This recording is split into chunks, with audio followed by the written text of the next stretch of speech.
Welcome back to my channel. বন্ধুরা, thumbnail দেখে বুঝতে পেরেছো আজকের কি ভিডিও দিতে চলেছি। দেখো, বাজারে গেলাম, বাজারে থেকে নূপুর হেনা কিনে নিয়ে এসেছি 2 প্যাকেট। বোনরা আমরা একসাথে মাখবো বলে তা চাটা ওরম গরম করে নিলাম, নিয়ে চাটা ফুটিয়ে নিয়েছি। নেওয়ার পর চাটা ছেঁকে নিয়েছি, নিয়ে ওটা ঠান্ডা করতে দিয়েছি। ঠান্ডা করে দেওয়ার পরে আমার হেনাটা ঢেলে নিয়েছি একটা বাটিতে, মানে 2 প্যাকেটই ঢেলে নেব বাটিটায় দিয়ে। তারপরে ওই চায়ের জল দিয়ে, যেটা চা করেছিলাম ওই চার ওটা দিয়ে ওর সাথে এবার গলবো। ওটা দিয়ে ওর 1 প্যাকেট ছিল, ওটা ঢাললাম একসাথে। ঢেলে নিয়ে এবার দেখছি আমি কতটা পরিমাণ মতো হয়েছে।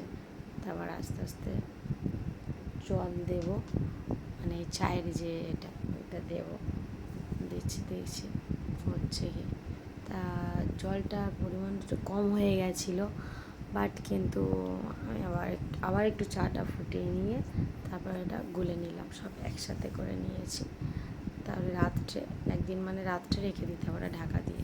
তারপর দিন সকাল হয়েছে, সকাল হওয়ার পর টক দই এনেছিলাম, ডিম আর অ্যালোভেরা আর জবা ফুলের কুঁড়ি, এই মোট এই 4টে জিনিস দিয়ে ওটা গুলবো। তারপর ডিম দিয়েছি প্রথমে, ডিমটা 2টো ডিম দেবো বলেছিলাম, একটা ডিম দিয়েছি, একটা ডিমের কুসুম শুধু দিয়ে দিয়েছিলাম, আর একটা ডিম হাফ, মানে কুসুম দিইনি, শুধু সাদা অংশটা দিয়েছি। তারপরে বরফ, মানে ওই যে দইটা না বড় মতো হয়ে গেছিলো, কিছুক্ষণ রেখে দিয়েছিলাম ঢাকার পর, তবে দেখি আস্তে করে গলে গেছে। তারপর দই দিলাম, দইটা সব দিয়ে দিয়েছিলাম, আর দেওয়ার পরে অ্যালোভেরাটা ছড়িয়ে দিয়েছি। আবার ওই জবা ফুলটা বেটে নিয়েছিলাম, বেটে ওর সাথে দিয়েছিলাম যাতে চুলটা একটু সিল্কির মতো হয়।